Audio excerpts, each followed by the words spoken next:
जय हिंद स्टूडेंट्स, कैसे हैं आप सभी लोग। उम्मीद करता हूँ सभी बहुत ही बढ़िया होंगे। सो गाइस, सेशन को स्टार्ट करने से पहले मैं आप लोग को रूल्स बताना चाहता हूँ कि आप सभी लोग अपने साथ पेन और पेपर लेकर बैठिए। जो भी टॉपिक्स मैं आपको पढ़ाते चलूंगा उन टॉपिक्स को सिर्फ आपको ध्यान से सुनना है और रफ में इंपॉर्टेंट चीजें जो है वो नोट डाउन करते रहना। फिर जैसे ही टॉपिक जो है वो फिनिश होगा उसके बाद मैं आपको प्रॉपर नोट्स जो है वो बनवा दूंगा कि क्या चीज आपके एग्जामिनेशन के लिए काम की है क्या नहीं है, तो आपको नोट्स से रिलेटेड चिंता करने की आवश्यकता नहीं है। तो चलिए हम जो है वो चर्चा करते हैं। पहले तो लास्ट लेक्चर्स में स्टूडेंट्स के जो कमेंट्स आए हैं उन पर बात कर लें। दिव्य प्रकाश का कमेंट है, राइट, बढ़िया, आप रेगुलरली कमेंट कर रहे हैं, बहुत अच्छी बात है। मतलब आप अब सीरियसली जो है पढ़ाई कर रहे हैं, लेक्चर्स जो है वो देख रहे हैं, वेरी गुड। इसी प्रकार से रेगुलरली रेगुलरली बने रहो, कंसिस्टेंट बने रहो। दीपांशी का क्वेश्चन था, सर मैंने आपसे कल की क्लास में पूछा था। दीपांशी, मेरे ख्याल से आपने आपका जो आप टेंशन मत लिया करो, आपने एक बार कमेंट डाल दिया ना तो उसके बाद आपका रिप्लाई मैं करूंगा। That is for sure, you don't have to worry at all. है ना, क्या होता है कि कई बार फॉर एग्जाम्पल कि मैंने लेक्चर जल्दी रिकॉर्ड कर दिया, फिर आपका उस बाद में कमेंट आया तो मैं शायद नोटिस नहीं किया होगा, बट आपका कमेंट हर बार नोटिस होगा, आपको टेंशन लेने की जरूरत नहीं है। तो आपने लिखा है कि इन्होंने पूछा था कि स्पेक्ट्रम जैसी बल्कि बुक को एक महीने में कैसे खत्म करें। बेटा, एक हफ्ते में बुक खत्म होती है? एक महीना तो बहुत बोल दिया आपने। एक हफ्ते में फर्स्ट रीडिंग की बात कर रहा हूं मैं। और जब पढ़ाई करने बैठते हो तो रातों रात कम से कम 200 पेजेस खत्म होने चाहिए, या पूरे दिन में 24 घंटे के अंदर एक सिटिंग में 200 पेजेस तो एवरेज के तौर पर पढ़ना रहता है। अगर 200 पेजेस तक नहीं पढ़ पा रहे हो एवरेज के तौर पर, तो अभी एक ट्रू सिविल सर्विसेज के एस्पिरेंट नहीं हो, ये बात ध्यान रखना। अगर वाकई में सिविल सर्विसेज का आपको एक जेन्यून एस्पिरेंट बनना है जो जिसका सिलेक्शन होके रहेगा, तो उसके लिए आपको 200 पेजेस कम से कम पढ़ने की हैबिट डालनी पड़ेगी विद इन 24 आवर्स। और ये पॉसिबल है, कोई वो टेंशन वाली बात नहीं है। और वैसे तो दिपांशी आपने कोर्स ऑलरेडी लिया हुआ है हमारा, तो आपको टेंशन लेने की जरूरत नहीं है। आपको जो चीज बताई जा रही है, आप क्या करो, लेक्चर सुनो। देखो क्या होता है कि मैं आपको एक बहुत शॉर्टकट चीज बताता हूँ। काफी सारे लोगों की रीडिंग हैबिट नहीं होती है, बट इस टेक्नोलॉजी ने हमारे लिए चीजें आसान बना दी है। कैसे आसान बना दी है कि आप जो है वो लेक्चर्स को देखकर सुनकर उसको मेमोराइज कर सकते हो। जैसे कि फॉर एग्जाम्पल जब आप मूवी देखते हो, तो भाई 3 घंटे की मूवी आपको सिर्फ एक बार देखने में उसके सीन्स आपको याद रहते हैं। बोलो हाँ या ना, राइट, क्योंकि उसमें आपका इंटरेस्ट जो है वो डेवलप होता रहता है, आप सुन रहे होते हो, देख रहे होते हो। तो क्या होता है कि सेम चीज पढ़ाई में भी करो, क्योंकि दिमाग तो आपका एक ही है ना। भाई वो मूवी देख रहा है तो उसको मजा आ रहा है? और पढ़ाई कर रहा है तो उसको मजा नहीं आ रहा, क्यों? क्योंकि आपने, और ये दिक्कत हुई है क्योंकि बचपन से हमने मूवीज हमें इंटरेस्टिंग जो है लगती है क्योंकि वो ऑडियो विजुअल है, दिखाई दे रहा है। आप सेम चीज उसको पढ़ाई में लेकर आ जाओ ना। आप लेक्चर्स देखो, लेक्चर सुनो, जैसे कि मेरे करंट अफेयर्स के लेक्चर में आप कंसिस्टेंट हो, क्यों? क्योंकि आप सुन रहे हो रेगुलर बेसिस पर, आपने एक डिसिप्लिन बना के रखा हुआ है। हाँ, पढ़ाई को चाहिए डिसिप्लिन, मूवी वगैरह एंटरटेनमेंट के लिए, रिलैक्स के लिए आप करते हो क्योंकि आपने उसको रिलैक्स मान के रखा है, बट पढ़ाई को अपने दिमाग को मैसेज दे रखा है आपने कि भाई अरे ये तो पढ़ाई करनी है, ये थोड़ा सा यार बोरिंग टास्क है। नो, आपको तो पहली चीज अपने दिमाग को ये बताना है कि ये मेरी पढ़ाई नहीं है, ये मेरी ट्रेनिंग चल रही है। किसकी? सिविल सर्विसेज की। आपको अपने दिमाग को पहली चीज तो ये बता देना है कि मैं आज की डेट में एक एसडीएम हूं, या मैं डीएम हूं, या मैं आईपीएस हूं। है ना, जो भी आपका गोल है, तो उसको अपने दिमाग को बता देना है कि मैं हूं और मुझे अभी ये टास्क दिया है कि ये चीज मुझे करनी है। तो आप देखो फिर कैसे पढ़ाई नहीं होगी आपकी। मतलब take it like a job. अब क्योंकि पढ़ाई करने वाला समय आपका जा चुका है बॉस। आप लोग की हो चुकी है पढ़ाई 12th तक, कॉलेज तक, है ना। अब आपका समय है किस चीज का? सिलेक्शन जो है वो लेने का, अधिकारी बनने का, ऑफिसर बनने का। तो ये आपका career, it is not your, like आप पढ़ाई वढ़ाई नहीं कर रहे हो, आप अपना करियर बना रहे हो, राइट। तो take it like a task, take it like a job, है ना। और आपने लिखा है, सर मेरे दिन का डेली रूटीन 12 घंटे तक का है स्टडी के लिए। वेरी गुड यार, सारे सब्जेक्ट्स हैं इंक्लूडेड, बट फिर भी ऐसा लगता है कि कुछ पढ़ा ही नहीं जब रात को सोने चलो। कोई दिक्कत नहीं है, सभी टॉपर्स के साथ ऐसा था। और 12 घंटे के समय में आप स्पेक्ट्रम किताब जो है वो कवर अप नहीं कर पा रहे हो। मेरे ख्याल से स्पेक्ट्रम कितने, 600 पेजेस की है, 600 700 पेजेस की किताब है वो, छोटी सी, है ना। करनी चाहिए भाई, इंटरेस्ट के साथ जो है पढ़ो। अब आप मुझे सिंपल सी चीज बताओ यार, 600 पेज की किताब है, मैं अगर दिन 60 पेजेस का टारगेट बना लूंगा कि मुझे 60 पेजेस दिन में पढ़ना है, 10 दिन में मेरी किताब खत्म। आप लोग क्या वो टारगेट नहीं बनाते, और हमारे दिमाग को चाहिए होता है टारगेट। आप इसको थोड़ा साइकोलॉजिकली चीजों को करो, क्योंकि ये पढ़ाई जो है ना उसको आपको डिसिप्लिन और साइकोलॉजिकल माइंडसेट से करना पड़ेगा। पोमोडोरो टेक्निक का उपयोग करो, है ना। एकदम से कंटिन्यूटी में आप 12 घंटे नहीं पढ़ना है, या 4 घंटे नहीं पढ़ना है, या 5 घंटे नहीं पढ़ना है। एक बार 50 मिनट पढ़ो, टाइमर लगाओ 50 मिनट का, फिर 10 मिनट का ब्रेक, फिर 50 मिनट का टाइमर, फिर 10 मिनट का ब्रेक। ऐसे करके देखो, आप देखो कॉन्सेंट्रेशन के साथ आपकी पढ़ाई होगी पूरी। माइंड बिल्कुल कॉन्सेंट्रेशन के साथ चीजों को जो है वो याद रखेगा। और हम लोग तो टास्क कंडक्ट करवाते ही हैं। आप पेड कोर्सेज जो है वो ज्वाइन करो, पेड कोर्सेज के अंदर जो है वो आपको पूरे कंटेंट अवेलेबल है। वहां पर जाकर आपको टारगेट बनाना है कि आज मुझे 2 क्लासेस कवर करनी है। वो क्लास कवर करो, उससे रिलेटेड नोट्स बनाओ, दैट्स इट। फिर जो करना है दुनिया में वो करो। पर ध्यान रहे, टास्क अब आपको वही करना है कि जो आपको अंदर से फील हो कि हाँ भाई आप एक आईएएस ऑफिसर हो। और आकांक्षा का भी सेम डाउट है। और ये वाले क्वेश्चन जो है वो मैं इसलिए लेता हूँ क्योंकि आप लोग के डाउट्स जो होते हैं वो, यानी कि प्रॉब्लम्स होती हैं, वो कॉमन है, सभी लोग ये वाली प्रॉब्लम फेस कर रहे होते हैं। और स्टार्टिंग में मैं इसलिए बताता हूँ कि जिन लोग को नहीं सुनना वो आगे आगे बढ़ाकर वो कर लें, टॉपिक पे रह आ जाए। फिर आकांक्षा का भी मैसेज आया था, मेरी एक प्रॉब्लम है, जैसे आपने कहा था कि बुक को पढ़ना है 1 हफ्ते में। तो देखो, टास्क अपने आप को टारगेट दो। स्टार्टिंग में एकदम मत सोचो कि अरे यार सर ने बोला कि 24 घंटे के अंदर अगर हम 200 पेज नहीं पढ़ेंगे तो हम एक ट्रू एस्पिरेंट नहीं है। बेटा पढ़ तो लोगे बट याद नहीं हो पाएगा। इसलिए स्टार्टिंग जो होती है ना वो साइकिल चलाने से होती है ना। जब आपने स्टार्टिंग में साइकिल चलाना सीखी होगी तो पीछे से किसी ने पकड़ा होगा, है ना। जब 2 टायर में चलाना सीखी होगी, पीछे से या तो बड़े भाई ने पकड़ा होगा, बड़ी बहन ने, पेरेंट्स ने, किसी ने, दोस्त ने, है ना, वैसे सिखाई होगी। फिर उसके बाद फिर आप हाथ छोड़ के मस्त साइकिल चलाना सीख गए ना, है ना। जब गाड़ी स्टार्ट, गियर वाली गाड़ी चलाना सीखी आपने, तो स्टार्टिंग में गाड़ी बंद हो जाती थी डुक डुक करके। आज की रेट में चाबी लगाते हो, हाइट एक्सीलेटर दिया, क्लच छोड़ा, हवा में गाड़ी है, व्हीली मारते हो, स्टॉप ही मारते हो। ऐसी चीजें करना नहीं है। मैं एक चीज बता रहा हूं, आप कलाकार कब बनोगे? जब आपको बेसिक फंडामेंटल्स पता होगा। तो अभी इनिशियली टारगेट रखो ना भाई, 10 पेजेस पढ़ूंगा मैं, 10 पेजेस पढ़ूंगी मैं दिन का। 10 पेजेस पढ़ो, अपने आप को खुशी मनाओ कि वाह यार 15 दिन में हो जाते हैं 150 पेज एक एनसीईआरटी की। 15 दिन के अंदर किताब एक फिनिश कर लोगे, है ना। बट 15 दिन तो बहुत ज्यादा बोल रहा हूं मैं। मतलब 15 दिन के अंदर तो ये मान के चलो 15 डेज का टास्क, टारगेट की पूरी एनसीईआरटी कवर, जितनी भी किताबें हैं, इंपॉर्टेंट किताबें सिविल सर्विसेज के लिए, वो टारगेट होना चाहिए, है ना। बट वो धीरे धीरे करके आएगा, डेवलप होगा। अगर आपने क्लासेस ज्वाइन कर रखी है, आपको अपना टारगेट होना चाहिए आपका कि भाई मुझे आज 2 लेक्चर कवर करने हैं, उससे रिलेटेड नोट्स बनाने हैं और उसके उसको रिवाइज करना है, बस दैट्स इट। आप मेरा लेक्चर सुन ही रहे हो ना रेगुलर बेसिस पर करंट अफेयर्स का, उसके नोट्स में बनवाता ही हूं। At the end of the day revise it, याद रहेंगी चीजें। आगे बढ़ते हैं, ठीक है। क्लियर हुई ये वाला प्रॉब्लम सबकी? क्लियर हुई? स्टार्टिंग में अपने आप को छोटे टास्क दो कि भाई मुझे इतना करना है, बस दैट्स इट। फिर दीपाली के भी मैसेजेस आए, आंसर्स आए, very good Deepali, Preeti Mishra, Ayushi, Ayushi Singh, very good. Back bencher का एक आया कि सर ये सिर्फ मेंस के लिए है क्या? भाई प्रीलिम्स मेंस इंटरव्यू तीनों की इंटीग्रेटेड प्रिपरेशन होती है सिविल सर्विसेज के लिए। कभी भी सिविल सर्विसेज की प्रिपरेशन को तोड़ना मत कि ये प्रीलिम्स है, ये मेंस है, ये इंटरव्यू है। उसकी इंटीग्रेटेड प्रिपरेशन होती है और मैं मेंस प्रीलिम्स दोनों के पॉइंट ऑफ व्यू से चीजें कवर अप करवाता हूँ। और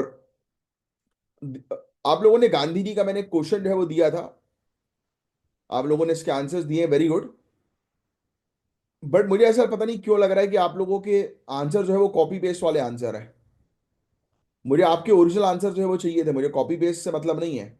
अगर मैं कोई चीज पूछूं तो ओरिजिनलिटी जो है वो मुझे चाहिए, क्योंकि मुझे पता लग ही जाता है कि कहाँ से कॉपी हुआ है, कहाँ से पेस्ट हुआ है। ठीक है। आप एंड में जो क्वेश्चंस देते हैं उसके आंसर्स को लिख नहीं पाती।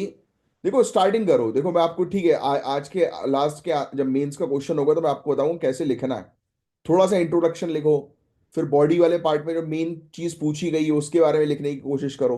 बट क्वेश्चन को लिखने से पहले उस क्वेश्चन की पूरी जानकारी होनी चाहिए। तो ट्राई, रिसर्च करो उस पर 15-20 मिनट जो है वो अपने आप को दो, इंटरनेट खोजने के ऊपर उसके इंपॉर्टेंट पॉइंट्स निकालो। फैक्ट, क्योंकि एक अच्छा मेंस का आंसर तब बनता है जब उसमें फैक्ट्स और कॉन्सेप्ट्स दोनों हो और टू द पॉइंट आंसर हो। बहुत बढ़िया Isha Thakur, very good, very good यार। गोल्डी एलेक्स, बहुत बढ़िया। चलो, अब ज्यादा बातें हो गई हैं, अब अपन अपने सेशन को जो है वो शुरू करते हैं। तो ये सब पूरे टॉपिक्स है गाइस, जो आज एक एक करके हम लोग जो है वो कवर अप करेंगे। पहला टॉपिक आपका जीएस पेपर 2 से रिलेटेड जो है वो सामने आ रहा है। मैं आपको क्लियरली बता दूं कि आपको सिर्फ जो है वो फोकस करना है किस चीज के ऊपर? जो मैं बता रहा हूं उसके ऊपर बस आपको फोकस करना है। ठीक है, फिर बाद में मैं आपको नोट्स जो है वो बनवा दूंगा। तो चलिए बिना समय वेस्ट किए, let's start our first topic. तो ये एक ऐसा टॉपिक है गाइस, आप सभी को पता है, मतलब हम लोग के घर में कोई ना कोई बुजुर्ग तो रहते ही है, सीनियर सिटीजन्स रहते ही हैं, है ना। तो उन्हीं के लिए, या हमारी कॉलोनी में आप देखेंगे सीनियर सिटीजन्स हैं। और आपको पता है कि फ्यूचर में हमारे यहाँ पर सीनियर सिटीजन्स की पॉपुलेशन बढ़ने वाली है। हमारी अभी कुछ हफ्तों पहले ही हमने एक टॉपिक को डिस्कस किया था कि हम डेमोग्राफिक डिविडेंड है, यानी कि आज की डेट में हमारे यहाँ पर सबसे ज्यादा युवाओं की पॉपुलेशन है। राइट, तो फ्यूचर में जो है हमें देखने को मिलेगा कि ये युवाओं की जो पॉपुलेशन है वो डिक्लाइन होगी और सीनियर सिटीजन्स की पॉपुलेशन में बढ़ोतरी होगी। तो इसी चीज को जो है वो ध्यान में रखते हुए सीनियर सिटीजन्स के लिए एक डेडिकेटेड मिनिस्ट्री बनाने की जरूरत जो है वो आज की डेट में उभर रही है। तो ये एक काफी इंपॉर्टेंट टॉपिक है।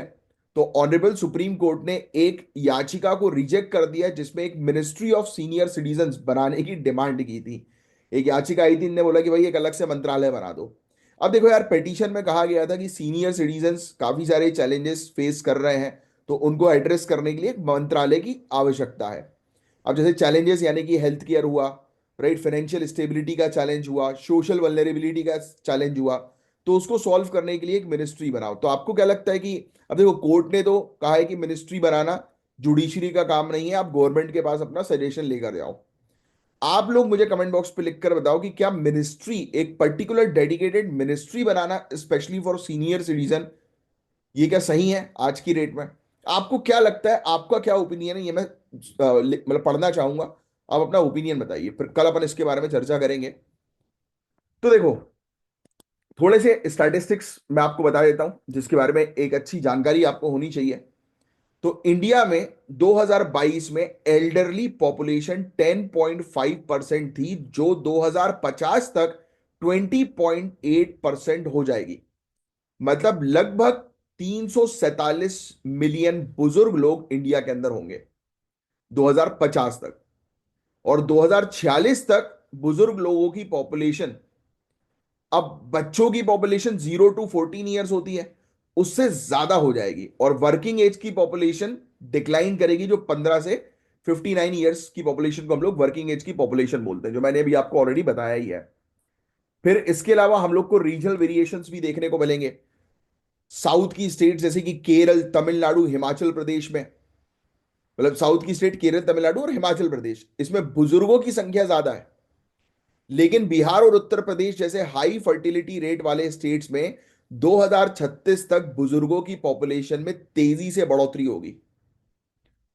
क्यों हो रहा है ये? क्योंकि आज की डेट में लोग बाग जो है, मतलब फर्टिलिटी रेट जो है वो आज की डेट में कम हो गया है और रिप्लेसमेंट लेवल से भी कम है। मैंने आपको प्रीवियस कुछ लेक्चर्स में जो है वो कवर अप कराया है टोटल फर्टिलिटी रेट के बारे में। अब ये क्वेश्चन मेरा आप लोगों से है कि आपको मुझे डेफिनेशन बतानी है टोटल फर्टिलिटी रेट होता क्या है, और टोटल फर्टिलिटी रेट का रिप्लेसमेंट रेट कितना होता है। हमारे यहाँ का जो टोटल फर्टिलिटी रेट है वो 2.0 है, यानी कि रिप्लेसमेंट रेट से कम है। आप बताओ रिप्लेसमेंट रेट कितना होता है, कमेंट बॉक्स पर लिख कर देखते हैं कौन फोकस के साथ कंटिन्यूअस तैयारी कर रहे हैं और अपने नोट्स बना रहे हैं। और जिनको नहीं पता टोटल फर्टिलिटी रेट के बारे में, एक बार गूगल पे सर्च कर लो, आने वाले समय में टॉपिक आएंगे तो मैं आपको बता दूंगा, या कमेंट बॉक्स पे किसी स्टूडेंट ने आंसर लिखा हुआ चेक कर लेना। अब सुनो, डिपेंडेंसी रेशियो 2021 में इंडिया का ओल्ड एज डिपेंडेंसी रेशियो 16 था। यानी कि हर 100 वर्किंग एज लोगों में 16 लोग जो है वो बुजुर्ग हम लोग को देखने को मिले थे। साउथ इंडिया में ये और ज्यादा है, 20 के करीब है डिपेंडेंसी रेशियो। तो देखो, कभी कभी क्वेश्चन ये भी आ सकता है कि डिपेंडेंसी रेशियो क्या है।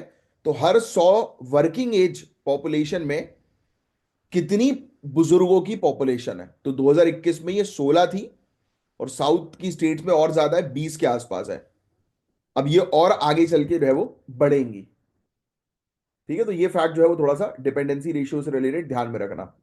एवरेज लाइफ एक्सपेक्टेंसी जो है वो 60 ईयर्स पे जो हम लोग को देखने को मिल रही है वो 18.3 ईयर्स है। राइट, कि 60 साल के बाद 18.3 ईयर्स तक जो है वो और जीवित जो है वो रहा जा सकता है। वुमेन थोड़ा सा लंबा जी जाती है कंपेयर टू मेन, क्योंकि आपको पता ही है कि पुरुष जो है वो थोड़ा सा पगला होता है, वो बहुत ऊट पटांग हरकतें करता है। कि सांप बेचारा रास्ते से जा रहा है तो उसने सोचा कि रुको आज सांप पकड़ते हैं। बेचारा सांप अपने रास्ते चल रहा है, अब इस मामले में थोड़ी लड़कियां समझदार होती हैं। ये देखती है सांप चल रहा है तो खुद ब खुद दूर हो जाती है, नमस्कार किए कि अरे प्रभु, और दूर हो गई। अब वो जो पुरुष, जो कैटेगरी है, मेल की कैटेगरी है, उसके अंदर कुछ एक कीड़ा है। सांप चल रहा है, वो देखेगा अरे वो सांप जा रहा है, या तो उसको फालतू में पत्थर मार दिया, या भैया ने आवाज निकाल के टक टक टक टक करके उसको भगाने की कोशिश करेगी, निकल निकल निकल। वो बेटा सांप उचक के गले में ही बैठ जाएगा फिर। तभी तो मर जाते हैं बेचारे। पुरुष में चुल्ली है। अब सुनो, कुछ चैलेंजेस हैं जो एजिंग पॉपुलेशन फेस करती है। अब हमारे सीनियर सिटीजन काफी चैलेंजेस फेस करते हैं। पहला चैलेंज है फेमिनाइजेशन ऑफ एजिंग। है, देखना, बुजुर्ग औरतें खासकर विधवाएं फाइनेंशियल और सोशल आइसोलेशन का सामना करती हैं। क्योंकि सबसे ज्यादा परेशानी जो है वो बुजुर्ग औरतों को होती है। एक तो पहली चीज क्या है, हमारे यहाँ का, अब तो ठीक है सोसाइटी में चेंजेस आ रहे हैं, बट पहले के समय सोसाइटीज में आपको पता है कि महिलाओं को काम करने नहीं दिया जाता था। आज की डेट में भी इशू है भाई। हम लोग को वर्क फोर्स में गैप देखने को मिलता है ना, जेंडर डिस्पैरिटी जिसको आप लोग कहते हो वर्क फोर्स में। तो वो गैप्स आज भी हैं, बट पहले के कंपैरिजन में कम हुआ है। अब महिलाओं की सोर्स ऑफ इनकम ही नहीं होगी, और बुजुर्ग स्टेट में महिलाओं के हाथ में अगर पैसा नहीं, तो महिलाओं देखो कितनी सारी प्रॉब्लम फेस करती हैं।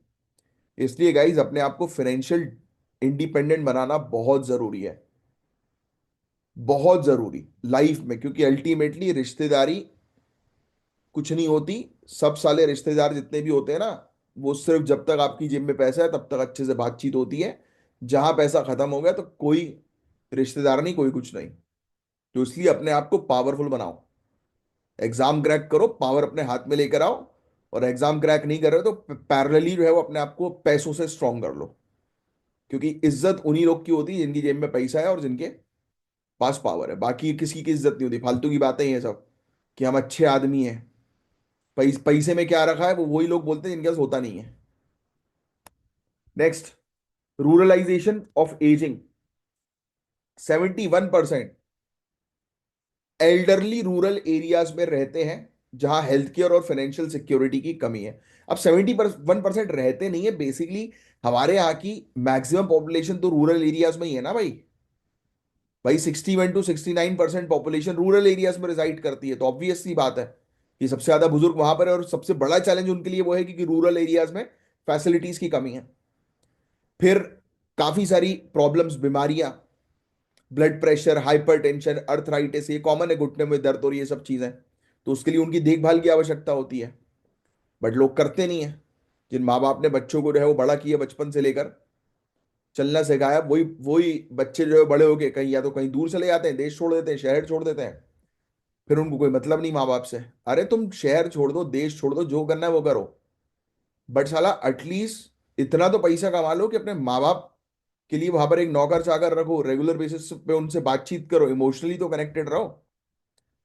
कि भाई इतना कर लेना चाहिए कि आपके माँ बाप को जो है वो फिर कुछ और करने की जरूरत ना पड़े। उनका बुजुर्ग बुजुर्ग वाला स्टेज जो है वो उनकी जवानी की तरह बीते, कि फिर वो घूमे थाईलैंड, पटाया है। तब आएगा मजा आपको, तब आपको भी सुकून मिलेगा। मैं मिला था एक ट्रेन में, सेकंड एसी में एक अंकल थे। वो इतने खुश थे यार, बीड़ी पी रहे थे वो। एक्चुअली मैं भी गया था किसी पर्पस के लिए टॉयलेट के पास। वो बहुत पुरानी बात बता रहा हूँ। तो उस समय वो बीड़ी पी रहे थे, तो मैंने उनको देखा। अब देखो शौक होता है हर एक इंसान का यार, मतलब वो सिगरेट तो उनने मुझे ही ऑफर करी थी, बट वो खुद बीड़ी पी रहे थे। राइट, क्योंकि बोलते कि यार मुझे सिगरेट वेट पसंद नहीं, तो उन्होंने अपने दोस्त से ऑफर करवाई थी। तो वो बीड़ी पी रहे थे। तो वो बता रहे थे कि यार यार मैं तो घूमता रहता हूँ, टीसी वीसी सब जानते थे उनको वहां पे। तो मुझे लग रहा था कि यार कोई बड़ा कोई अधिकारी है, तो उनने बताया कि नहीं यार वो मेरा बेटा एमएनसी में है, वो काम करता है हांगकांग में।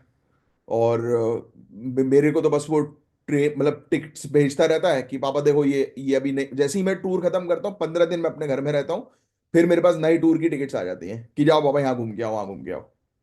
तो सोचो यार उस बाप को कितना मजा आता होगा कि वो अपने बुढ़ापे में अपनी जवानी जी रहा है।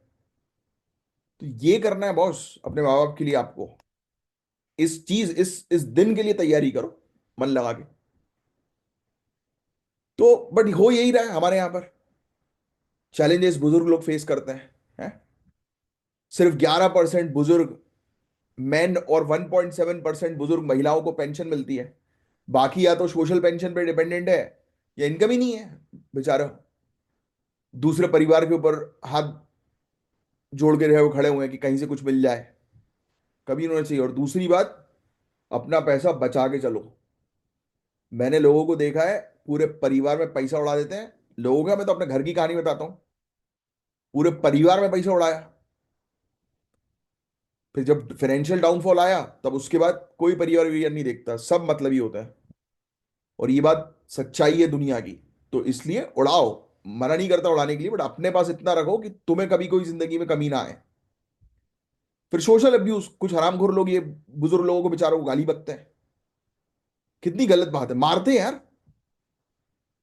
गलत लैंग्वेज का उपयोग करते हैं, कह रहे इनको समझ नहीं आ रहा तो बड़ा हुआ है। ये क्या है बॉस? तो ऐसी चीजें भी काफी आई हैं। बुजुर्ग जब इंसान रहता है ना, वो थोड़ा सा चिड़चिड़ा हो जाता है, नो डाउट। कई बार आप उनसे प्यार से ही बात करते हो, वो चटका देते, जैसे मेरे नाना जी मुझे चटका देते थे। बट ऐसा नहीं कि मैं रिटेलिएट करूं, बुरा लगता था कि अरे यार अपन नाना जी से अच्छे से बात करें, देखो चटका दिया मैं। But we know about it कि नहीं भाई, बुजुर्ग स्टेट में इंसान चिड़चिड़ा हो जाता है। तो ये चीज है। और कई बार फिर वो अपनी उनकी रिपीटेड कहानी जो होती है, वो हर बार वो एक ही कहानी सुनाते थे। जैसे होता नहीं होगा, आप लोग घर वाले सुनाते होंगे, हम लोग नदी पार करके जाते थे पढ़ाई करने। अरे तो हमारे यहाँ पे नदी नहीं है, हम क्या करें? और ऐसी कहानी बिल्कुल हर बार, मतलब जब मिलने जाओ तब वही सेम कहानी। बट ठीक है, फिर भी सुननी ऐसे पड़ती थी, एक्साइटिंग पहली बार की तरह है। खुश करना जरूरी है भाई लोगों को, अपने लोगों को, बुजुर्ग लोगों को स्पेशली, क्योंकि उनकी दुआ बहुत इंपॉर्टेंट होती है भाई, और दुआ से बढ़कर कुछ नहीं है। अब ये आपके लिए इंपॉर्टेंट है, सरकारी स्कीम, अटल वायो अभ्युदय, अभ्युदय योजना। अटल वायो अभ्युदय योजना, वेरी इंपॉर्टेंट। अटल वयो अभ्युदय योजना क्वालिटी ऑफ लाइफ को इंप्रूव करने की ये स्कीम है। फाइनेंशियल और हेल्थ केयर सपोर्ट प्रोवाइड कराती है। दूसरी, बुजुर्गों के लिए स्कीम राष्ट्रीय वयोश्री योजना। हियरिंग एड्स होता है ना, जिनको सुनाई नहीं देता उनको, स्पेक्टिकल्स, चश्मा हुआ, व्हील चेयर हुआ, ऐसे असिस्टिव डिवाइस जो है वो प्रोवाइड कराती है। National programme for health care of elderly, ये specialised geriatric health care service जो है वो प्रोवाइड कराती है। यानी कि हर एक बुजुर्ग के लिए उनकी, उनको जो भी परेशानी है तो उस अकॉर्डिंग उनकी समस्या जो है वो रिजॉल्व करने के लिए हम लोग को देखने को मिलती है कि वो सर्विस जो है वो प्रोवाइड कराती है। स्पेशली गरीबी रेखा के नीचे जीवन जीने वाले जो बुजुर्ग जो होते हैं, विधवा जो होती हैं, जो डिसेबल्ड पर्सन होते हैं, है ना, उनको फाइनेंशियल हेल्प जो है वो प्रोवाइड किया जाता है। फिर इसके अलावा अटल पेंशन योजना तो बहुत इंपॉर्टेंट है ही, एक और स्कीम। तो ऐसी स्कीम्स के बारे में थोड़ा सा आपको आइडिया होना चाहिए। तो गाइज, बहुत ज्यादा जरूरी है कि फ्यूचर में सीनियर सिटीजन्स के लिए हम क्या कर सकते हैं।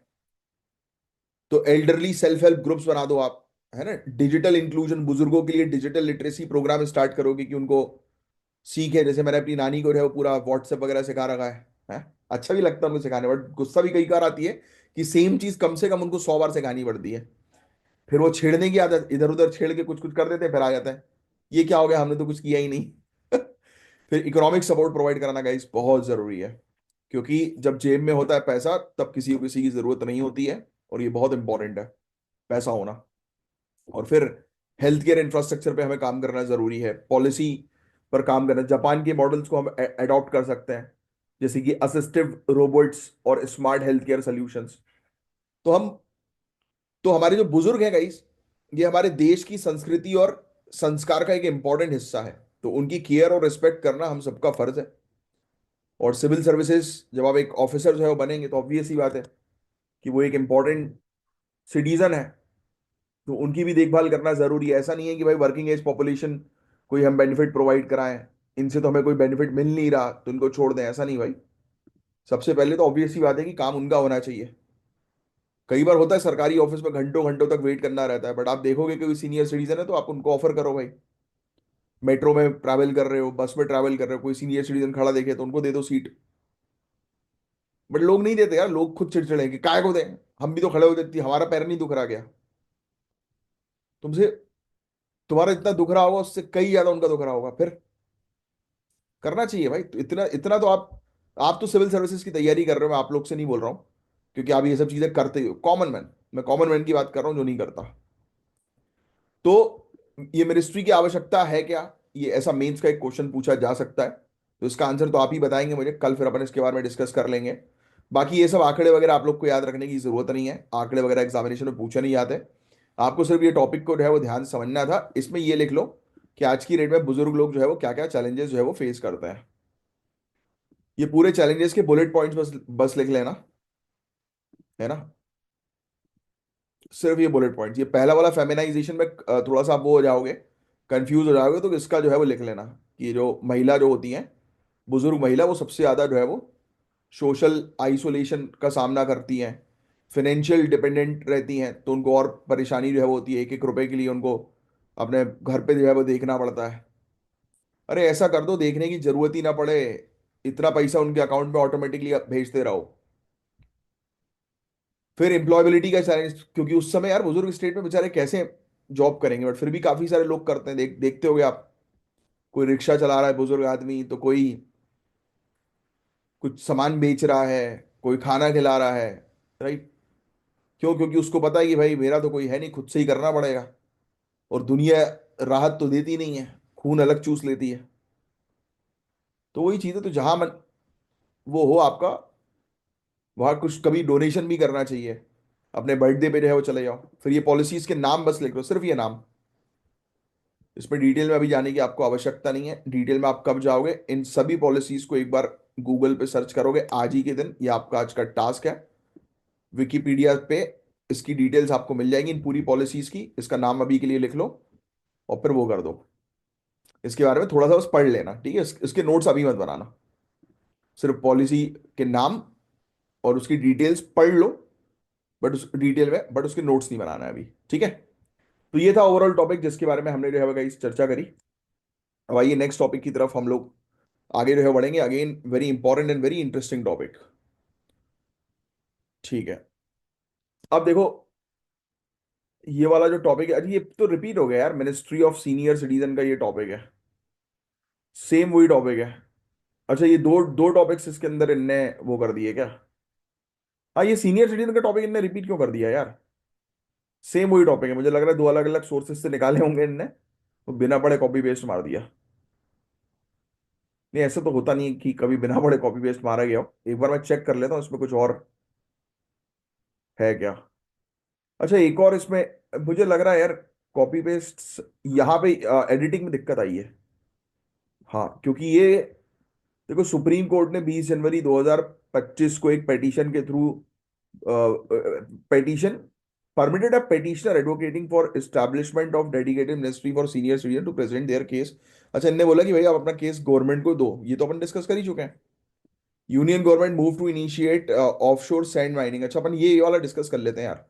ये मुझे लग रहा है कि थोड़ा एडिटिंग में दिक्कत आई है, कुछ चीजें जो है वो सही तरीके से पीडीएफ में आई है, कुछ चीजें नहीं आई हैं, एडिटिंग में दिक्कत है। क्योंकि आधा टॉपिक जो है वो सीनियर सिटीजन को बता रहा है, और आधा टॉपिक जो है वो ऑफशोर सैंड माइनिंग का बता रहा है।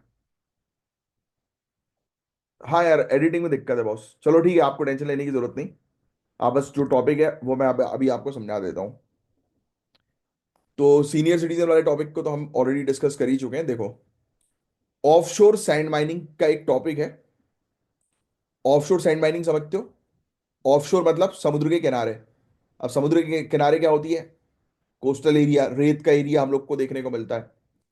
तो बताया जा रहा है कि ऑफशोर सैंड माइनिंग जो है वो केरल के जो तट है उस पर स्टार्ट होने वाली है। न्यूज ये थी, ठीक है। न्यूज क्या है पहले ये देख लो। ये थोड़ा सा एडिटिंग का इशू आया है कि केरल कोस्ट जो है वो offshore areas mineral development and regulation amendment act 2023 जो है उसको जो है वो शुरू कर रही है, राइट। और इसके लिए, इसके कारण स्टेट गवर्नमेंट और लोकल कम्युनिटीज के बीच में जो है वो बता, यूनियन गवर्नमेंट इस चीज को जो है वो शुरू कर रही है केरल कोस्ट में।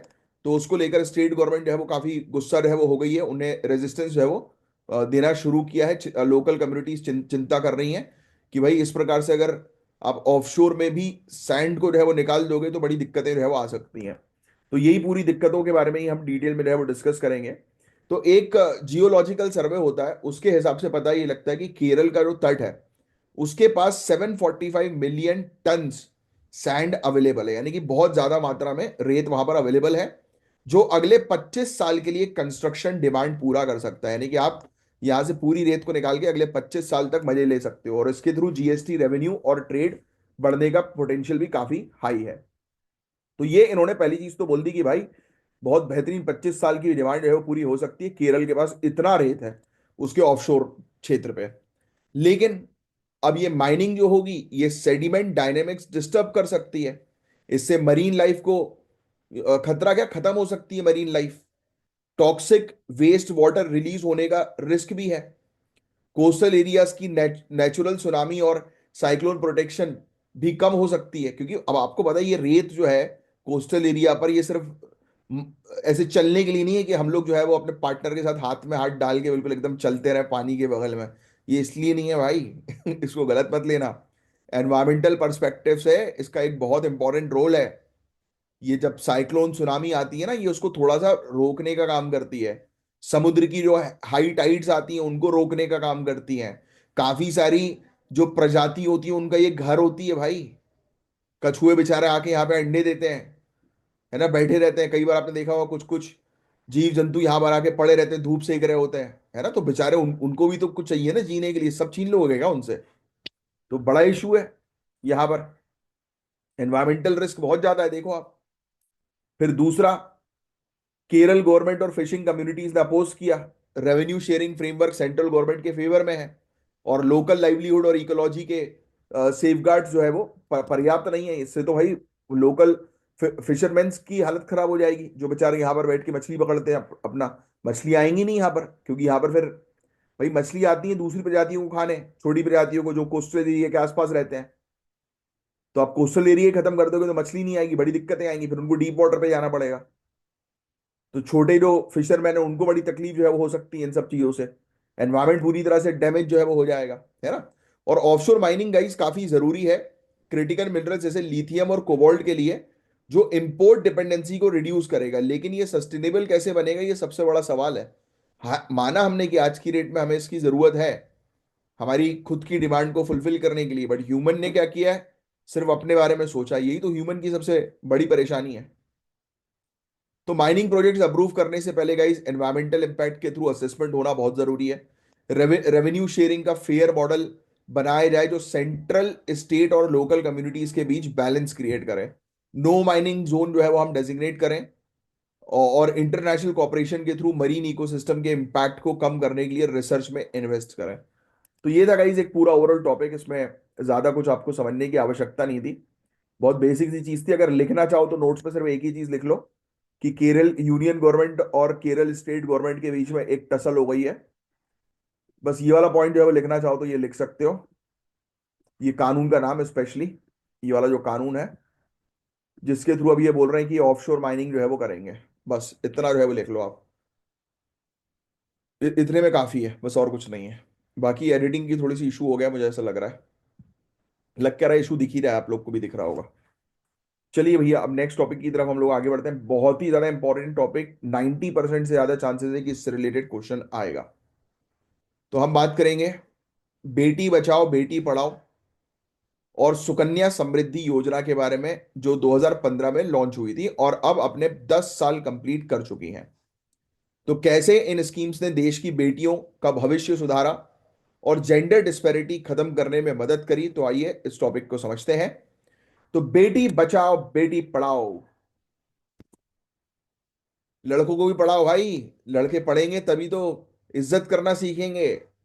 और घर में पढ़ाओ लड़कों को ज्यादा, बाहर का वो मत बनाओ, क्योंकि घर के अंदर का माहौल बहुत इंपॉर्टेंट होता है। थोड़ा सा स्ट्रिक्ट होना चाहिए, और जो बाप करेगा वही तो बेटा करेगा ना। अब वो बेटा देख रहा है घर में कि बाप जो है वो अपनी बीवी को मार रहा है, और उसको ये सब चीजें नॉर्मल लग रही हैं, तो वही उस चीज को कंटिन्यू रखेगा ना। बट जिस घर का माहौल अच्छा होगा तो उस घर की पूरी पीढ़ियां अच्छी होंगी। तो इट इज वेरी इंपॉर्टेंट कि बच्चों को हम इन सब चीजों से दूर रखें, जो जो कि आज की डेट की थोड़ी मूवीज भी सिखाती हैं। कि जब एक कपल होता है ना, वो तो होता है यार, हर घर में बर्तन तो बचते हैं। अब एक कपल फाइट करते हैं तो I think you have seen in many movies कि जब छोटे बच्चे देखते हैं तो वो थोड़ा सा उनको अवॉइड कर देते हैं, मतलब ये तो बोलते हैं बेटा आप घर अंदर जाओ। है, हालांकि बच्चे भी कम नहीं कान लगा के सुनते रहते हैं, अच्छा पापा की पिटाई हो रही है, दे मारा मम्मी ने सर, सर पे पापा के बेलन। है, फिर वो दूसरे बच्चों को बताते हैं। बच्चे भी वो भाई बहुत खतरनाक वो होता है। अब बच्चे क्या, मैं ही था एक बार, मेरी नानी ने बहुत ही ज्यादा गुस्से में आके नाना जी को ऐसे कूलर दिखाया था बस। ऐसे होते ना उठा के ऐसे। तो पहली बार हुआ था नानी, मतलब कई बार होता है ना इंसान अपना कंट्रोल खो देता है। तो वो एक बार जो हमने देखा, तो उसके बाद से जो खिल्ली उड़ाई जाती है नानी की आज तक, कि बाबा नानी तो बहुत डेंजर है, कुकर उठा के मार देती है सीधे, कुछ ना मिले तो। लोग तो बेचारे बेले वेले मारते हैं, यहाँ तो कुकर पड़ता है। तो ये थोड़ी शरारतें भी होती हैं, ये भी जरूरी है। चलो, बेटी बचाओ बेटी पढ़ाओ स्कीम का इम्पैक्ट। 2015 में शुरू हुई ये स्कीम, इसका मेन फोकस था चाइल्ड सेक्स रेशियो इंप्रूव करना और gender bias sex selective practices को रोकना। क्या होता था ना भाई, कि भाई लड़कियों को मार दो, है, इस प्रकार की प्रैक्टिस चलती रहती, जिसको फीमेल इन्फेंटिसाइड हम लोग जो है वो कहते हैं। तो सेक्स रेशियो एट बर्थ को हर साल 2 पॉइंट से इंप्रूव करना। इंस्टीट्यूशनल डिलीवरीज को 95% या उससे ज्यादा इंश्योर करना, कि भाई हॉस्पिटल में बच्चे जो है वो डिलीवर हो। और गर्ल्स एजुकेशन पर फोकस करना, स्पेशली सेकेंडरी स्कूल इनरोलमेंट जो है वो बढ़ाना। तो ये इंपॉर्टेंट ऑब्जेक्टिव, ये लिख लो भाई, अभी के अभी इसके नोट्स बना लो। बेटी बचाओ बेटी पढ़ाओ कब लॉन्च हुई? 2015 में लॉन्च हुई, राइट। इसका ऑब्जेक्टिव यही, इसके ड्यूअल ऑब्जेक्टिव थे। एक ऑब्जेक्टिव था बच्ची को पढ़ाना ही है ना, एजुकेशन जो है वो इंप्रूव करनी है, और gender bias sex selective practices को रिड्यूस करना है, गिरती हुई चाइल्ड सेक्स रेशियो को रिड्यूस करना है। तो देखो, सेक्स रेशियो एट बर्थ को जो है वो 2 पॉइंट से हर साल जो है वो बढ़ाना है। इंस्टीट्यूशनल डिलीवरी रेट 95% या उससे ज्यादा हो, ये इंश्योर करना है। ये पूरे पॉइंट्स लिखेंगे आप। इंश्योर करना है कि 1% हर साल जो है वो फर्स्ट ट्राइमेस्टर एंटीनेटाल केयर रजिस्ट्रेशन हो, राइट। यानी कि एक बच्ची 3 महीने से ज्यादा जो है वो बड़ी जो हो गई, उसका जो है वो रजिस्ट्रेशन हो जाए। और गर्ल का एनरोलमेंट सेकेंडरी एजुकेशन में जो है वो बूस्ट करना है। कभी कभी इसमें प्रीलिम्स में आ सकता है कि गर्ल का एजुकेशन प्राइमरी में बूस्ट करना है, तो वो गलत हो जाएगा, क्योंकि सेकेंडरी एजुकेशन का इसका ऑब्जेक्टिव है। और ड्रॉप आउट रेट रिड्यूस करना है, कि बच्चियों को स्कूल से बाहर ना निकाला जाए। मेंसुरल हाइजीन मैनेजमेंट से रिलेटेड अवेयरनेस क्रिएट करना है। तो ये इंपॉर्टेंट ऑब्जेक्टिव से लिख लेना भैया। तो ये बात तो हमने कर ली, किसके बारे में हमने बात कर ली? अपनी बेटी बचाओ बेटी पढ़ाओ स्कीम के बारे में। ठीक है। सेक्स रेशियो एट बर्थ जो है 2014-15 में 918 से बढ़कर 2023-24 में 930 हो गया है। पता है आपको, ये अचीवमेंट है इसकी। इंस्टीट्यूशनल डिलीवरी पहले 61% थी, अब 97.3% हो चुकी है। बच्चियों का ग्रॉस एनरोलमेंट रेशियो 75.51% से बढ़कर 78% जो है वो हो गया है। अवेयरनेस कैंपेन जैसे कि सेल्फी विद डॉटर और बेटी जन्मोत्सव, ये काफी पॉपुलर हुए। इसने लोगों के बीच में अवेयरनेस जो है वो काफी अच्छी जो है वो करी है ना। तो ये सब जो मैंने अभी आपको बताया, ये बेसिकली 10 सालों में जो अचीवमेंट थे उसके बारे में मैंने आपको बताया। तो आप ये अचीवमेंट्स के बारे में एक बेसिक आपको आइडिया होना चाहिए भाई। 2015 की ये स्कीम है और ये अचीवमेंट आपको आसपास नजर आ ही रहे हैं, तो उसको लिखने की आपको आवश्यकता जो है वो नहीं है। अब सुनो, सुकन्या समृद्धि योजना, गर्ल चाइल्ड चाइल्ड के फाइनेंशियल फ्यूचर को सिक्योर करना और उन्हें आत्मनिर्भर बनाना, ये इस स्कीम का मेन ऑब्जेक्टिव था। क्या था? ये एक सेविंग स्कीम है। लिख लो, सुकन्या समृद्धि योजना क्या है? ये पहला पॉइंट, ये एक सेविंग स्कीम है ना। ये इंश्योर करने के लिए कि छोटी बच्ची जो है वो, उसकी एजुकेशन को सपोर्ट हो, शादी के समय पर उसके पास इतनी सेविंग्स जो है वो हो जाए कि आराम से उसको शादी कर ले, वो किसी भी प्रकार की उसको दिक्कत ना हो अपने एजुकेशन, हायर एजुकेशन में और अपनी शादी में। अच्छा, 0 से लेकर 10 इयर्स तक की बच्ची के लिए एक अकाउंट ओपन किया गया। ये फीचर्स लिख लेना, बहुत इंपॉर्टेंट है। इसमें 1.5 लाख सालाना का कंट्रीब्यूशन जो है वो दिया गया, यानी कि इसमें आप कंट्रीब्यूशन दे सकते हो 1.5 लाख सालाना। और 21 साल की जैसी बच्ची हो जाएगी तो ये स्कीम वो हो जाएगी, मैच्योर हो जाएगी और पैसा मिल जाएगा। और इस पैसे को जो है वो आप निकाल सकते हो, आधा पैसा जो है वो निकाला जा सकता है एजुकेशन के लिए या शादी के लिए, है ना। तो ये चीज हम लोग को देखने को मिल रही है। ओवर 4.1 करोड़ अकाउंट जो है वो ओपन हो गए थे, ये लिखने की जरूरत नहीं, लिखना चाहो तो लिख लो, ठीक है, कोई दिक्कत वाली बात नहीं है। तो ये बच्चियों के लिए सेविंग अकाउंट्स ओपन करने की ये बड़ी इंपॉर्टेंट स्कीम थी। ठीक है। फिर मिशन शक्ति और मिशन वात्सल्य। अब बेटी बचाओ बेटी पढ़ाओ स्कीम को मिशन शक्ति के अंडर इंप्लीमेंट किया जा रहा है, तो ये फैक्ट आप ध्यान में रखेंगे, ठीक है। अब मिशन शक्ति बेटी बचाओ बेटी पढ़ाओ स्कीम जो है वो मिशन शक्ति का पार्ट है। ये बहुत इंपॉर्टेंट है, ये ज्यादातर लोगों को पता नहीं है, जो लिख लेना आप लोग। संभाल स्कीम महिलाओं की सेफ्टी और उनकी शिकायत को रिजॉल्व करने पर फोकस करती है। सामर्थ्य स्कीम जो है वो शक्ति सदन और शक्ति निवास जैसे इनिशिएटिव्स लेकर आई है। मिशन वात्सल्य बच्चों की वेलफेयर पर, उनकी देखभाल पर, उनकी सेहत पर फोकस करती है। जो जुवेनाइल जस्टिस और स्ट्रीट चिल्ड्रन प्रोग्राम्स को कंसोलिडेट करती है, जैसे वो छोटे बच्चे वगैरह जो नहीं रहते हैं, जो स्ट्रीट में घूम रहे होते हैं, तो उनके लिए ये सब स्कीम्स कुछ हम लोग को देखने को मिल रही हैं। One stop centre, women helpline 181, right, इसने बेटी बचाओ बेटी पढ़ाओ स्कीम को एक्सपैंड कर दिया है। नारी अदालत जो है वो बनाई गई है। ये सब चीजें लिख लेना, ठीक है, ये भी इंपॉर्टेंट है। सामर्थ्य स्कीम पता होना चाहिए कि महिलाओं के लिए कौन सी स्कीम है। शक्ति सदन रिहैबिलिटेशन होम है। शक्ति निवास है, वर्किंग वुमेन के लिए सेफ अकोमोडेशन दिया गया है, राइट। पालना, ये क्रैश फैसिलिटीज है, क्रैश फैसिलिटी मतलब झूला घर वाली फैसिलिटी जहां पर बच्चों को रखा जाता है। प्रधानमंत्री मातृ वंदना योजना, ये सब चीजें भी आपको पता ही है। सेकेंड गर्ल चाइल्ड और मैटरनल हेल्थ को सपोर्ट करने के लिए है। तो ये फैक्ट्स आपको थोड़ा सा ध्यान में रखना है, ठीक है। बस यही है इस टॉपिक के अंदर, और कुछ नहीं है। इसमें बेटी बचाओ बेटी पढ़ाओ स्कीम जहां पर आपने नोट्स बनाए वहां पर सेंट्रली स्पॉन्सर्ड स्कीम लिख लो, और इसमें 100% फंडिंग जो है वो सेंट्रल गवर्नमेंट प्रोवाइड कराती है, ठीक है। और जो दूसरी स्कीम जो जिसके बारे में जो हम लोग ने जो है वो चर्चा करी, सुकन्या समृद्धि योजना, नहीं नहीं, ये दूसरा है। अच्छा, सेक्स रेशियो एट बर्थ, जिसकी यहाँ पर जो है बात हो रही है, SRB, ठीक है। तो उसमें 40 लाख रुपए सेक्स रेशियो एट बर्थ, मतलब ये बेसिकली डिस्ट्रिक्ट को कितने कितने पैसे दिए जाते हैं, उसका एलोकेशन है, वो आपको याद रखने की जरूरत नहीं है, ठीक है, वो काम का नहीं है। बाकी मैंने आपको इसके अचीवमेंट बता ही दिए हैं, ठीक है। मिशन वत्स्याला के बारे में भी हमने डिस्कस कर लिया। ये चाइल्ड वेलफेयर पर फोकस करती है, बच्चों के प्रोटेक्शन और डेवलपमेंट पर फोकस करती है। मिशन वात्सल्य, ठीक है। सुकन्या समृद्धि योजना financial inclusion for girls, long term financial planning के बारे में बात करती है, जो हमने ऑलरेडी डिस्कस कर ही चुके हैं। इसके भी ये डेटा वगैरह आप लोग को याद रखने की आवश्यकता नहीं है, बस। तो ये चीजें हैं गाइस जिसके बारे में अच्छी जानकारी होनी चाहिए। तो ये स्कीम हमने देखी कि हमारे देश की बेटियों के लिए एक नई रोशनी जो है वो लाई है। लेकिन अभी भी हमें जेंडर इक्वलिटी और बेटियों के एम्पावरमेंट के लिए काम करना होगा, राइट, क्योंकि अभी भी काफी सारी चीजों में हम काफी पीछे हैं। तो ये भी एक काफी इंपॉर्टेंट टॉपिक था जिसकी एक अच्छी आपको जानकारी होनी चाहिए। अब आपको ऑलरेडी पता है यार, स्टार्टअप्स की बात अगर हम करें यानी कि नए टॉपिक की, तो आप जान रहे हो यार कि कितना ज्यादा मात्रा में स्टार्टअप्स जो है वो बने हैं, बंद हुए हैं, राइट। मेरा खुद का ही जो है वो ऑलमोस्ट 36-37 लाख रुपए का नुकसान हुआ है एक स्टार्टअप में।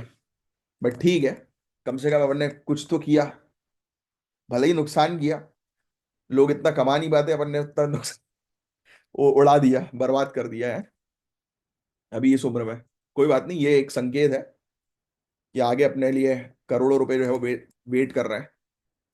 बस बहुत जल्दी उस करोड़ों की तिजोरी खोलेंगे। क्योंकि भाई अभी अपन ने परसों नरसों ही देखा था ना कि हर हफ्ते यार 4 बिलियनियर लोग बन रहे हैं, हर हफ्ते नए 4 बिलियन बिलियन वाले कैटेगरी में आ रहे हैं भाई। तो अपन भी बनेंगे उनमें से एक। चलो, तो 16 जनवरी को हम नेशनल स्टार्टअप डे मनाते हैं। कब? 16 जनवरी को, याद रखिएगा। और अब 9 साल हमने कंप्लीट कर चुके हैं, क्योंकि इसको 2016 में जो है वो शुरू किया गया था। ये भी चीज लिख लेना। तो ये जो स्टार्टअप डे मनाने की जो प्रथा थी वो 2016 में हमने शुरू करी थी, हमारे इंडियन स्टार्टअप्स को बूस्ट करने के लिए। स्टार्टअप इंडिया इनिशिएटिव था। इसको 9 साल कंप्लीट हो गए और इंडिया दुनिया का तीसरा सबसे बड़ा स्टार्टअप इकोसिस्टम बन गया है। ये भी बड़ा इंपॉर्टेंट फैक्ट है जो आप ध्यान में रखेंगे कि इंडिया जो है वो थर्ड लार्जेस्ट स्टार्टअप इकोसिस्टम बन चुका है पूरे दुनिया भर में। तो स्टार्टअप इंडिया इनिशिएटिव, तो मैंने आपको ऑलरेडी बताया कि ये इनिशिएटिव 2016 में जो है वो शुरू होता है। एंटरप्रेन्योरशिप और इनोवेशन को बढ़ावा देने के लिए लॉन्च हुआ। फोकस था ऑब्वियस ही बात है जॉब्स क्रिएट करना और इकोनॉमी को बूस्ट करना।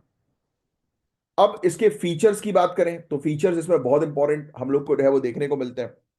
Fund of funds for startup, 10,000 crore रुपए का फंड जो अर्ली स्टेज स्टार्टअप्स को मदद करता है।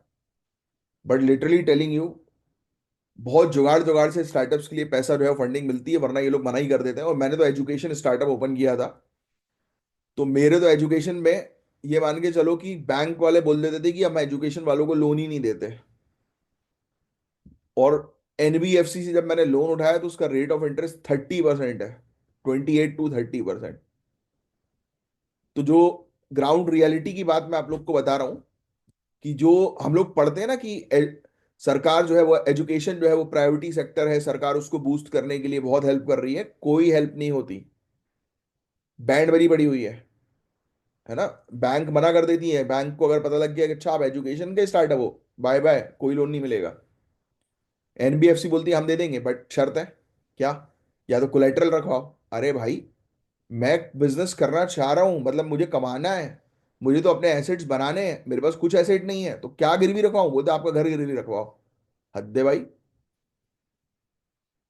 तब पैसा जो है वो मिलेगा वरना नहीं मिलेगा। और फिर जो देने के लिए रेडी है वो 30% रेट ऑफ इंटरेस्ट, सोचो आप। ये तो हमारे स्थिति है। और फिर जब स्कीम पढ़ो तो और गुस्सा आती है कि स्कीम में लिख रहे हैं कि 10,000 करोड़ रुपए का फंड अर्ली स्टेज स्टार्टअप्स को मदद करेगा। करते हैं, ऐसा नहीं है, स्कीम्स के थ्रू मदद जो है वो मिलती है, राइट। बट बहुत ग्राउंड लेवल पर बहुत धांधलेबाजी है, बहुत ज्यादा। Startup India seed fund scheme, proof of concept और प्रोटोटाइप डेवलपमेंट के लिए फंडिंग। मतलब कई बार ऐसा होता है ना कि लोगों ने अपना जो है वो दिखाया कि देखो ये हमारा कंसेप्ट मॉडल है, ये हम तैयार करेंगे और इससे इतना इतना वो आएगा, फंड रेवेन्यू जनरेट करेंगे। तो ऐसा देखकर, अब जैसे आप डिस्ट्रिक्ट मजिस्ट्रेट हो, डीएम हो, आपके पास जो है वो एक स्टार्टअप आया, है ना, उसने आपसे जो है वो मदद मांगी कि देखिए सर, हमारे पास ये है, ये एक ऐसा सिस्टम हमने जो है वो तैयार किया है जो वुमेन सेफ्टी के लिए काफी हेल्पफुल होगा, है जितनी भी कैब्स है उसमें ये सिस्टम अपन लगा देते हैं, एसओएस फीचर है ये। भाई आप डिस्ट्रिक्ट कलेक्टर हो, आपको आया मजा, हाँ यार बात तो सही कह रहा है ये इसको इसको बोलते हैं टेंडर पास करवाना, है ना। ये टेंडर वाली प्रोसेस होती है कि किसी पर्टिकुलर प्रोजेक्ट के लिए टेंडर आपको दे दिया जाता है, क्योंकि ये काम भी हम लोग करते हैं, राइट। काफी सारे लोग हमारे पास आते हैं कि टेंडर करवाने के लिए, तो हम मीटिंग्स करते हैं वेरियस कमिश्नर्स के साथ, है ना। अभी मेरे को तो अभी टाइम हो गया, मैं 6 एक महीने पहले जो है वो गया था, मतलब सिटी के अंदर तो मैं जाता रहता हूँ, डिस्कशन मेरा होता रहता है वेरियस ऑफिसर से। 6 महीने पहले गया था मैं इसके लिए म्यूनसिपैलिटी के पॉइंट ऑफ व्यू से, जबलपुर कमिश्नर के पास, म्यूनसिपल कमिश्नर था, तो उनके पास में गया था। तो वहां पर हमारी जो है वो डील हुई थी, 27 करोड़ रुपए की डील थी वो, उसमें जो कचरे वाली गाड़ी आती है ना, तो उसकी वो डील थी। तो कचरे वाली गाड़ियों के लिए हमने जो है वो एक आए थे हमारे पास एक स्टार्टअप जिनका ये पूरा प्रोजेक्ट था, तो उनको फिर हमने टेंडर दिलवाया। तो वही मैं बोलता हूँ कि जल्दी से सिलेक्शन लो, क्योंकि सिलेक्शन लेने के बाद मैं आपके बहुत काम आने वाला हूँ। अभी तो आ ही रहा हूँ सिलेक्शन से पहले, उसके बाद फिर एक अलग मजा आएगा। तो मैं आपको क्या बता रहा हूँ कि क्रेडिट गारंटी स्कीम स्टार्टअप्स के लिए लेकर आए, स्टार्टअप इंटेलेक्चुअल प्रॉपर्टी प्रोटेक्शन लेकर आए। तो ये थोड़ा सा लिख लेना कि हमने अपने स्टार्टअप सेक्टर को बूस्ट करने के लिए ये सब चीजें लेकर आए। तो आप डीएम जब रहोगे तो आपके पास भी ऐसे ऐसा कोई प्रोटोटाइप प्रोजेक्ट्स वगैरह आएगा, तो उसको फिर आप अप्रूव करोगे, फिर आप उसको ऑर्डर दोगे कि भाई हमें इतना चाहिए और इस रेट पे चाहिए, क्योंकि नेगोशिएट तो आप करोगे भाई, ऐसे थोड़ा है कि जिसने जो मुंह मांगी रकम कभी नहीं मिलती है। फिर ईज ऑफ डूइंग बिजनेस, हमने पूरी प्रोसेस को, पेपरबाजी को बहुत सिंप्लीफाई जो है वो कर दिया। 3 साल तक टैक्स एग्जेम्पशन का फायदा जो है वो दिया स्टार्टअप्स को। फिर बायोटेक्नोलॉजी, एग्रीकल्चर, रिन्यूएबल एनर्जी, ऐसे सेक्टर्स के लिए हम प्रॉपर पॉलिसीज लेकर आए, सेक्टर स्पेसिफिक सपोर्ट हमने दिया। फिर मेंटर्स, इन्वेस्टर्स, इंडस्ट्रीज एक्सपर्ट्स के साथ स्टार्टअप को कनेक्ट करवाया, और उसके लिए वन वन स्टॉप प्लेटफॉर्म जो है वो रेडी करवाए। अचीवमेंट्स भी हैं। 2016 में सिर्फ 500 स्टार्टअप्स थे गाइस, जो जनवरी 2025 तक 1.59 लाख हो गए। ये बड़ा अचीवमेंट है। इंडिया दुनिया का तीसरा सबसे बड़ा स्टार्टअप इकोसिस्टम बन गया है, जिसमें 100 से ज्यादा यूनिकॉर्न शामिल हैं। क्या मुझे कमेंट बॉक्स पे लिखकर बता सकते हो यूनिकॉर्न किस कंपनी को हम लोग कहते हैं, किस स्टार्टअप को कहेंगे, कि वो कितने रुपए तक पहुंच जाएगी? रुपीस में बताना, ठीक है, डॉलर्स में नहीं। कितने रुपीस जो है में उसको जो है वो स्टार्टअप को यूनिकॉर्न घोषित किया जाएगा? जोमेटो, नाइका, ओला, इन्होंने कितनी, मतलब अब सोचो कितने लोगों को एम्प्लॉयमेंट प्रोवाइड करा दी। अक्टूबर 2024 तक स्टार्टअप्स ने 16.6 लाख डायरेक्ट जॉब्स प्रोवाइड करी हैं। इसमें लीडिंग सेक्टर्स की अगर मैं बात करूं आपसे, तो आईटी सर्विस 2.04 लाख जॉब्स मिली आईटी सेक्टर में। हेल्थ केयर और लाइफ साइंस में 1.47 लाख जॉब्स मिली हैं। वुमेन ऑन्टरप्रेन्योर्स भी हम लोग को देखने को मिली। 73,151 स्टार्टअप्स में कम से कम एक महिला डायरेक्टर है। टीयर 2 टीयर 3 सिटीज में वर्कशॉप और स्टेट स्टार्टअप रैंकिंग से लोकल इकोसिस्टम को स्ट्रांग बनाया गया है। तो ये काफी हमने स्टार्टअप्स ने अच्छा काम किया है। बट ऑब्वियस बात है कि स्टार्टअप को सबसे बड़ा चैलेंज जो है वो फंडिंग का होता है। टीयर 2 टीयर 3 सिटीज में फंडिंग की कमी अभी भी है। अभी भी क्या, बहुत बड़ी समस्या है फंडिंग की। डेटा प्रोटेक्शन और ऐप बेस्ड सर्विस के लॉज, कानून जो है वो स्टार्टअप के लिए चैलेंजेस क्रिएट करते हैं। कई बार वही डेटा प्रोटेक्शन को लेकर हमारे यहाँ कानून अभी नहीं आया है ना प्रॉपर। अभी भी डिबेट जो है वो डेटा प्राइवेसी को लेकर कितनी चलती रहती है। तो कई बार स्टार्टअप्स जो है उनको, उनके ऊपर स्टे लग जाता है। 90% स्टार्टअप्स 5 साल के अंदर फेल होते हैं ड्यू टू मार्केट सैचुरेशन और इनएफिशिएंसी। हाइपर कंपटीशन सेक्टर जैसे कि एड टेक में प्रॉफिटेबिलिटी और सस्टेनेबिलिटी पर असर डालती है। एड टेक की तो भी हालत ही खराब है। आप देखो बाइजू खत्म हो गया पूरा, बहुत बुरी स्थिति है। स्टडी फॉर सिविल सर्विसेज में ज्ञान सर इतना अच्छा क्वालिटी कंटेंट्स प्रोवाइड करा रहे हैं आपको, बट बहुत प्रॉब्लम्स फेस हो रही हैं। तो इसलिए शेयर वगैरह किया करो। नेक्स्ट आगे की चर्चा करें। अब देखो, स्टार्टअप महाकुंभ, बेहतरीन। कुंभ में कोई कोई गया है क्या? मेरी बड़ी इच्छा थी यार महाकुंभ जाने की इस बार, बट प्रॉब्लम सबसे बड़ी वही है कि बहुत भीड़, और मैं भीड़ वगैरह को बहुत अवॉइड करता हूँ यार। हालांकि मेरे फैमिली में सब लोग जा रहे हैं। भीड़ भीड़ के अलावा अब यहाँ से दूर भी है, मेरे घर से पास में होता, एक दिन का होता तो आ जाता मैं, बट टाइम भी लगेगा। और हमारे यहाँ पे दौलत है एक, हमारा बच्चा, उसको ले जा नहीं सकता मैं। अभी गाड़ी छोटी है अपने पास, जब बड़ी गाड़ी आएगी फॉर्च्यूनर वगैरह तब लेके जाएंगे। तो बस दुआ करोगे कि मुझे जल्दी फॉर्च्यूनर मिले। तो स्टार्टअप महाकुंभ अप्रैल 2025 में इसका सेकंड एडिशन होगा, जिसकी थीम है startup India at 2047 unfolding the Bharat story. तो भैया ये बहुत बड़ा इवेंट है स्टार्टअप महाकुंभ, इंडिया के एंटरप्रेन्योरशिप स्पिरिट को दिखाने के लिए। इसका दूसरा एडिशन, ये वाली चीज लिख लेना, ये इंपॉर्टेंट है, ठीक है।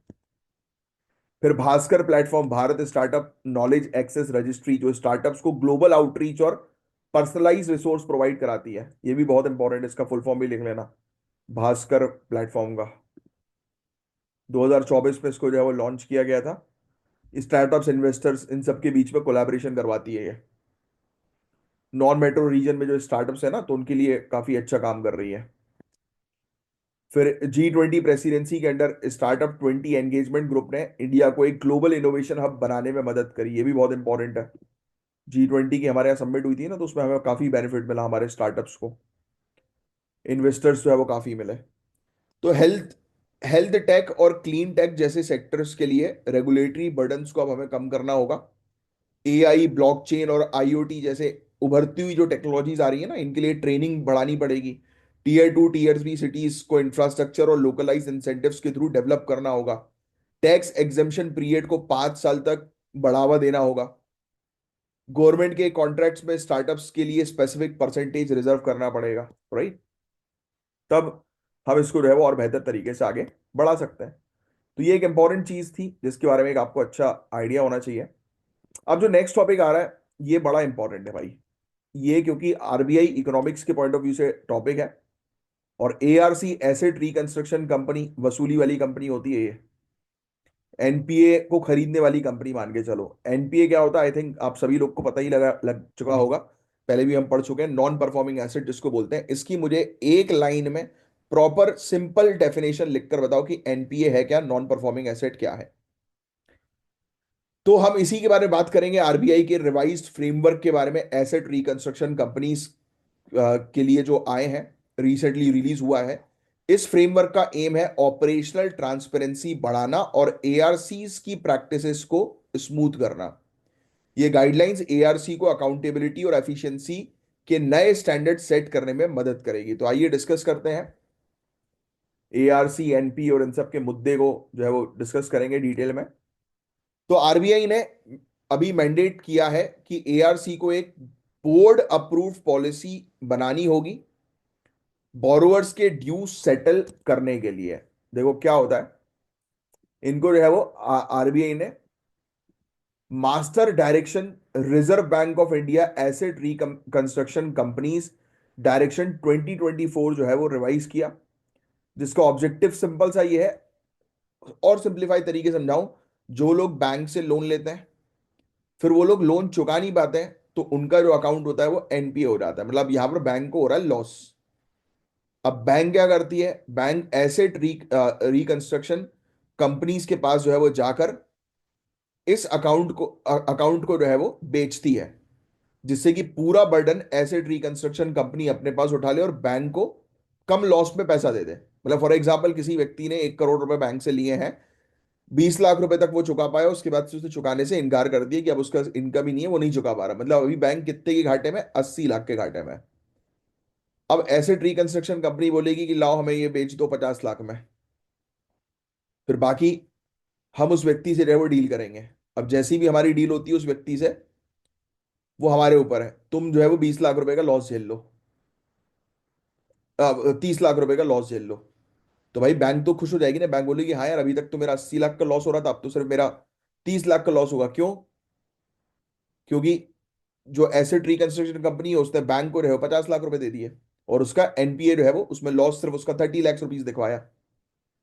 तो ये चीज हम लोग को देखने को होती है। अब ये एसेट रिकंस्ट्रक्शन कंपनी क्या करेगी, पहली बात तो ये पूरा 80 लाख रुपए वसूलने की कोशिश करेगी।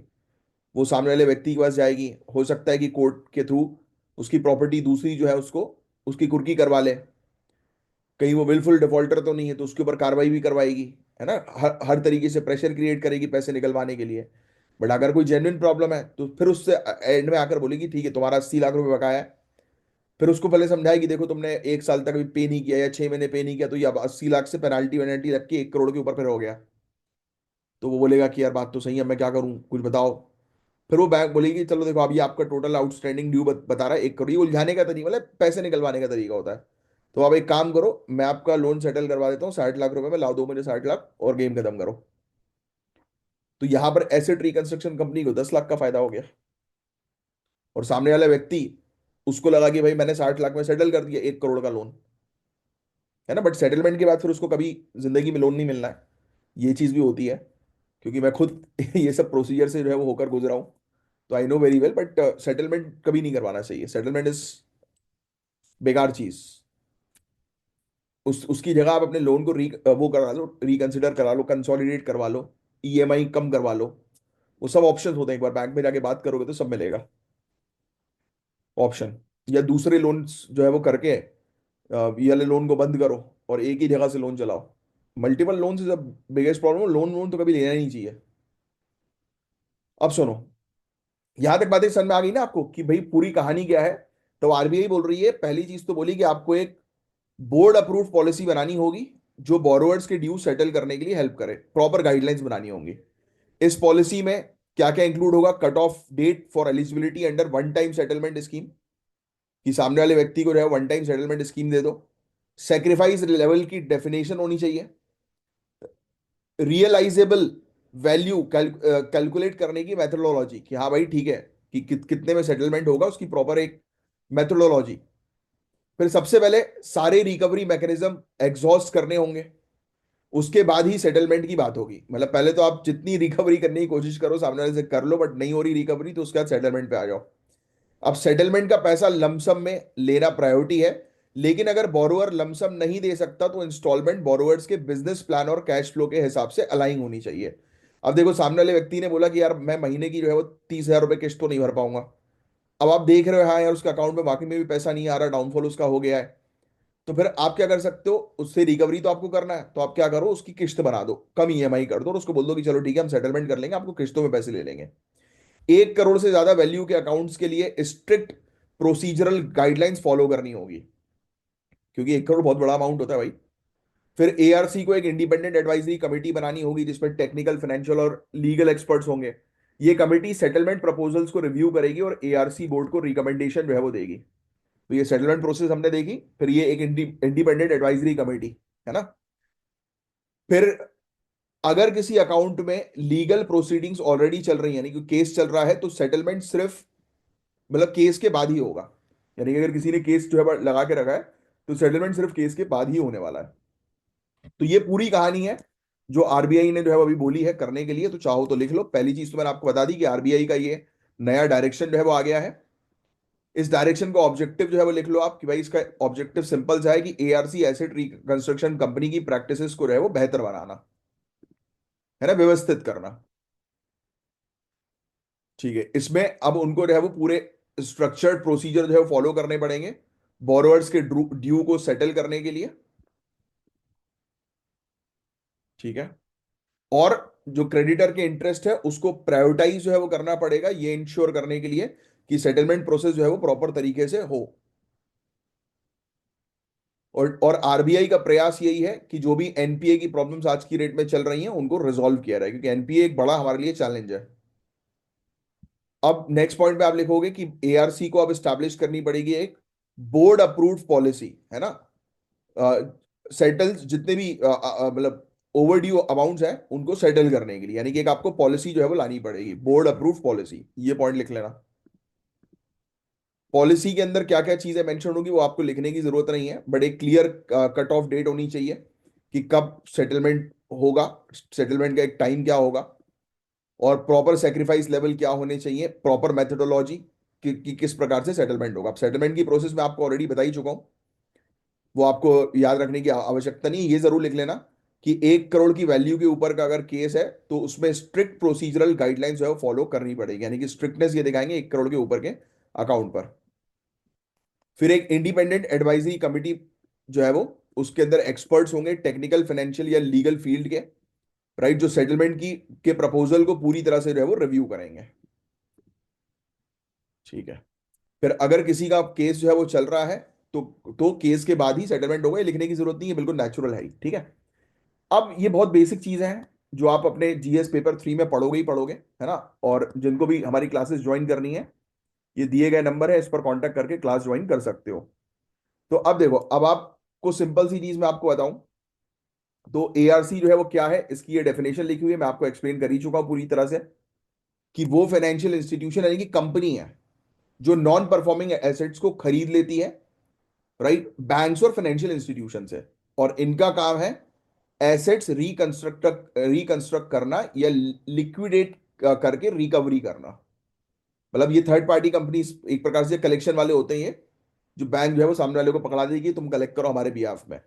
अब एआरसी का आइडिया जो है वो नरसिम्हन कमेटी सेकंड 1998 से आया और इन्हें फॉर्मलाइज किया गया सरफेसी एक्ट 2002 के अंडर। ये बहुत इंपॉर्टेंट है, याद रख लेना। नरसिम्हम कमेटी, इससे रिलेटेड क्वेश्चन आ सकता है, लिख लो। हालांकि उसमें लिखोगे ही आप। और उसको फिर सरफेसी एक्ट के तहत जो है वो किया गया 2002 में, इंप्लीमेंट किया गया, स्टैब्लिश किया गया एआरसी को। और ये किसके अंडर ऑपरेट होती है, तो सिर्फ आरबीआई नहीं, कंपनीज एक्ट के अंदर जो है वो आती है ये, और आरबीआई इसको रेगुलेट करती है सरफेसी एक्ट के तहत। ठीक है, तो ये याद रखना ARC, asset reconstruction company. Loans और बॉन्ड्स जो है वो खरीद लेती है, उसको रिकवरी करवाती है ना। जब लोन रिकवर होता है तब सिक्योरिटी रिसीट्स रिडीम होती हैं और एआरसीज मैनेजमेंट फीस जो है वो चार्ज करती है, यानी कि जो भी रिकवरी की फीस वगैरह रहती है वो इनसे चार्ज कर लेती है। अब नॉन परफॉर्मिंग एसेट जो है वो सुन लो आप, तो लोन जो 90 दिन तक रीपे नहीं होते उन्हें एनपीए क्लासिफाई किया जाता है, यानी कि आपने कहीं से लोन लिया बैंक से, 90 दिन तक उसको पे नहीं किया, तो वो अकाउंट एनपी हो जाता है। एग्रीकल्चर लोन्स के लिए अगर ड्यूज 2 क्रॉपिंग सीजन तक अनपेड है तो वो एनपी होगा, यानी कि किसी किसान ने लोन लिया और 2 क्रॉपिंग ईयर्स तक उसको पे नहीं किया तो वो एनपी हो जाएगा। ये जिनको ये वाला फैक्ट नहीं पता है वो लिख लेना, जिनको पता है उनको लिखने की आवश्यकता नहीं है ना। अब बैंक्स क्लासिफाई करती है एनपीओ एनपीए को 3 कैटेगरी में, ये भी बहुत इंपॉर्टेंट है। अब 12 सब स्टैंडर्ड एसेट होते हैं जो 12 महीने तक पे नहीं हुआ। डाउटफुल एसेट मतलब 12 महीने से ज्यादा हो गया भाई, इसमें कोई ना सेटलमेंट हो रहा है ना कुछ हो रहा है, और लॉस तब होगा जब भाई अब आप कुछ भी कर लो उसकी रिकवरी हो नहीं रही, तो वो लॉस की कैटेगरी में चला जाता है अकाउंट। ठीक है। अब स्ट्रक्चर्ड सेटलमेंट प्रोसेस और एक्सपर्ट ओवरसाइट से एआरसी के ऑपरेशन ज्यादा अकाउंटेबल और ट्रांसपेरेंट हो गए, यानी कि जो अभी आरबीआई के जो मैंडेट आया है वो काफी अच्छा है, जो इसकी पूरी प्रोसीजर को रहे वो इसके पूरे ऑपरेशंस को रहे वो बेहतर बनाने में हेल्प करेगा। तो एआरसी को नए नॉर्म्स को स्ट्रिक्टली फॉलो करना पड़ेगा ताकि स्टेक होल्डर्स का ट्रस्ट जो है वो बरकरार रहे, और ट्रांसपेरेंट मैकेनिज्म और एक अच्छी रिकवरी प्लान जो है वो इंप्लीमेंट करने होंगे रिकवरी करने के लिए बेहतर तरीके से, जिससे कि किसी को किसी प्रकार की जो है वो परेशानी जो है वो फेस ना करनी पड़े। ठीक है बॉस। बस यही था गाइस ओवरऑल पूरा टॉपिक, इसमें और कुछ भी नहीं है इस टॉपिक के अंदर। Anti microbial properties of oysters. Oysters क्या होता है पता है आपको? अरे वो शंख वाले कीड़े, उनको ऑयस्टर्स बोलते हैं, जैसे आप सिप्पी शंख नहीं देखते, तो वाले कीड़े जो होते हैं वो ऑयस्टर्स होते हैं। तो इसी के बारे में एक क्वेश्चन है आप लोगों के सामने, पहले सुन लो। ऑयस्टर्स के एंटी माइक्रोबियल प्रॉपर्टीज के बारे में हम बात करेंगे। ठीक है।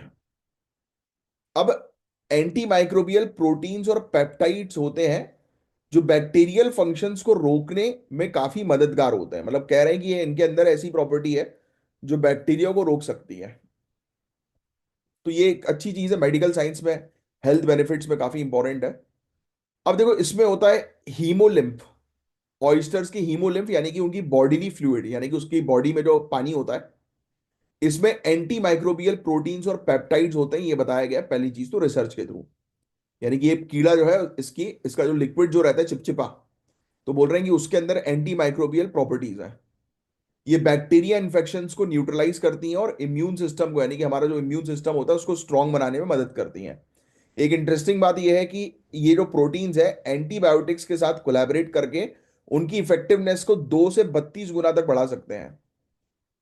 ठीक है। अब फिर इसके अलावा बायोफिल्म्स के बारे में बात करें तो ये एक प्रोटेक्टिव लेयर बनाते हैं जो बैक्टीरिया को एंटीबायोटिक्स और इम्यून सिस्टम से बचाती है। लेकिन ऑयस्टर्स की इम्यून डिफेंस इन बायोफिल्म्स को तोड़कर बैक्टीरिया को वीक करने में मदद करती है। देखो सिंपल सी चीज है, मैं आपको एक एग्जांपल बताता हूं। आपने ऑल आउट लगाया, मच्छर मर नहीं रहा, ठीक है, हो रहा है ये आजकल। मच्छर जो है वो मतलब ऐसा हो गया है कि भाई रेजिस्टेंस हो गया है, अब वो उसको ऑल आउट के केमिकल से वो मर नहीं रहा है ना, कई बार नोटिस किया होगा आपने। मतलब ये है कि अब मच्छर और उनकी प्रजातियों ने जो है वो क्या कर लिया, अपने ऊपर बायोफिल्म लगा ली, यानी कि एक परत लगा ली कि उसको उस केमिकल का असर नहीं होगा। मतलब बात सिंपल सी है, किसी बैक्टीरिया को मारने के लिए जब आप एंटीबायोटिक दवाई खा रहे हो, बट पेट के अंदर उस बैक्टीरिया इतना स्ट्रांग हो चुका है कि उसने वो एंटीबायोटिक रेजिस्टेंस हो गया है, यानी कि उसने अपने ऊपर बायोफिल्म लगा ली है जो दवाई तोड़ नहीं पा रही। तो अब बोल रहे हैं कि ऑयस्टर के अंदर एक ऐसा प्रोटीन है जो मिला है कि उसको अगर आप दवाई के तौर पर यूज कर लो, यानी कि दवाई में उस प्रोटीन को डाल दो, तो वो बायोफिल्म को तोड़ देगा और बैक्टीरिया को वीक करके मार देगा। तो ये एंटीबायोटिक रेजिस्टेंस जो आज की डेट में सबसे बड़ी प्रॉब्लम है उसमें एक बड़ी रिसर्च है गाइस, और ये टॉपिक एग्जामिनेशन में आ सकता है, 80% से ज्यादा चांसेस है। तो ट्रेडिशनल जो चाइनीज मेडिसिन में ऑयस्टर काफी समय से यूज हो रहा है, पता है आपको? चाइना के अंदर जो ये जड़ी बूटी चलाते हैं ना चाइना वाले लोग, तो उनमें ऑयस्टर्स का उपयोग करते हैं, लोग खाते हैं उसको। ये रेस्पिरेटरी प्रॉब्लम्स और इन्फ्लेमेशंस को ट्रीट करने के लिए एक नेचुरल रेमेडी बताई जाती है। जैसे घर में मम्मी लोग काढ़ा बनाते हैं ना, वहां पर वो इस ऑयस्टर को पकड़ के खा लेते हैं, बोलते हैं कि ये खाओ अच्छा है सेहत के लिए। इनकी एंटी इन्फ्लेमेटरी और एंटी माइक्रोबियल प्रॉपर्टीज इन कंडीशंस को ठीक करने में काफी इफेक्टिव होती है। तो नेचुरल रेमेडीज की फील्ड में ऑयस्टर्स का रोल एंटीबायोटिक्स का एक एनहेंसर बनने का है, यानी कि बेहतर है। और ऑयस्टर्स का इम्यून सिस्टम ऐसे मैकेनिज्म को एक्टिवेट करता है जो बैक्टीरिया और वायरस को डिस्ट्रॉय करते हैं। तो ये नेचुरल इन्फेक्शन फाइटर है जो एंटीबायोटिक्स के काम और पावरफुल बनाता है, यानी कि एंटीबायोटिक्स और बेहतर तरीके से ऑपरेट कर सके बॉडी में, तो उसको उस पर ये हेल्प करता है।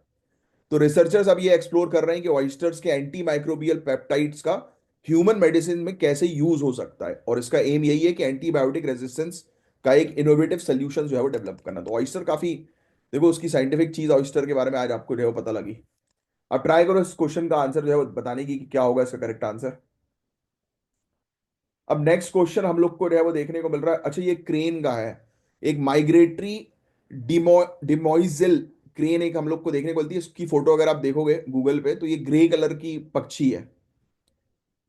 तो काफी खूबसूरत पक्षी है, ये राजस्थान के वेटलैंड में पाई जाती है, भरतपुर के आसपास हर साल नजर आती है। लेकिन बर्ड फ्लू यानी कि H5N1 और बदलते एनवायरमेंटल कंडीशन यानी कि क्लाइमेट चेंज की वजह से इनकी जिंदगी मुश्किल होती जा रही है।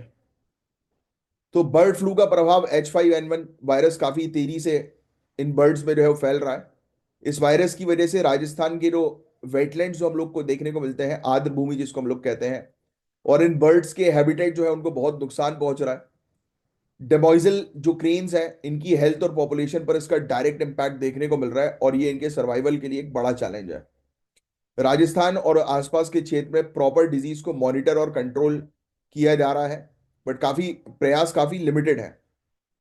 राजस्थान में पिछले कुछ सालों में अनयूजुअल बारिश देखने को मिली जो कि होती नहीं थी, और इसकी वजह से टॉक्सिक वाटर बॉडीज जो है वो बन गई हैं, यानी कि ऐसी वाटर बॉडीज बन गई जो जहरीली हैं, जो माइग्रेटरी बर्ड्स के लिए काफी खतरनाक है। और टॉक्सिक वाटर बॉडीज की वजह से बर्ड्स के फूड सोर्सेज और वाटर कंटामिनेटेड जो है वो हो रहे हैं, जो पॉइजन और डेथ का कारण बन रहा है। और IUCN की रेड लिस्ट के अंदर इसको लीस्ट कंसर्न की कैटेगरी में डाला गया है। लेकिन अगर बर्ड फ्लू और एनवायरमेंटल चेंजेस का प्रभाव ऐसा ही रहा तो ये थ्रेटेंड स्पीसीज की कैटेगरी में आ सकती हैं। तो ये फैक्ट है गाइस, जिसके बारे में मैंने भी आपको जो है बताया, जो थोड़ा सा आप ध्यान में रखिएगा और इसका आंसर देने की कोशिश करिए। अब देखो एक स्टूडेंट ने पूछा था कि सर आंसर्स लिखे कैसे। तो देखो पहला क्वेश्चन क्या बोल रहा है, अभी जो एवियन इन्फ्लुएंजा यानी कि H5N1 का इम्पैक्ट क्या है। तो पहले तो आप इंट्रोडक्शन में थोड़ा सा H5N1 होता क्या है उसके बारे में समझा दो, है ना। और इसमें इन्होंने बेसिकली फोकस किया है डेमोजील क्रेन्स जो राजस्थान के अंदर है उनके ऊपर। तो अब ये देखो कि आज की डेट में ये क्रेन्स जो है, माइग्रेटरी बर्ड जो हम लोग को देखने को मिल रही है, ये क्रेन्स और काफी सारी माइग्रेटरी बर्ड्स, तो उनको नुकसान बॉडी में लिखोगे आप कि उनको नुकसान, जो मैंने भी आपको पूरा एक्सप्लेन किया बस वो बॉडी में लिख दो, है ना। पूरी चीज है कि भाई इतना ज्यादा खतरा नहीं है, बट अगर प्रॉब्लम बढ़ती रही तो खतरा बढ़ जाएगा। अभी IUCN की रेड लिस्ट में लीस्ट कंसर्न कैटेगरी में ऐसा डालो आप, है ना। क्या क्या challenges and posed bye environmental factor, तो बदलता हुआ एनवायरमेंट, क्लाइमेट चेंज, है ना। रेनफॉल अभी पिछले कुछ सालों में राजस्थान में हुई, राइट। तो जो इनके एक्चुअली जो नेचुरल कंडीशन जैसी होनी चाहिए इनके सर्वाइव करने की, वो खत्म होती जा रही है, इनका हैबिटेट खत्म हो रहा है। ऐसी चीजें लिखो आप। फिर वे फॉरवर्ड में जो है आप लिख दो, यानी कि लास्ट जो आपका वे फॉरवर्ड लिखते हो आप, तो उसमें ये चीज मेंशन करो कि हमें जो है वो एनवायरमेंट को प्रोटेक्शन देने की आवश्यकता है, क्योंकि इस प्रकार से प्रजातियां लुप्त होती जाएंगी जो हो रही हैं आज की डेट में काफी सारी, है ना। तो ऐसी चीजें मेंशन कर सकते हो। H5N1 जो फ्लू बढ़ता जा रहा है उसको हमें रोकना है, क्योंकि H5N1 यहाँ पर मेन इशू है ना। तो ये था गाइस ओवरऑल टॉपिक। उम्मीद करता हूँ पूरी चीज आपको अच्छे से क्रिस्टल क्लियर समझ में आई होगी। अब मैं मिलूंगा आपसे नेक्स्ट लेक्चर में कल, तब तक के लिए bye bye, take care, have a great day ahead, Jai Hind.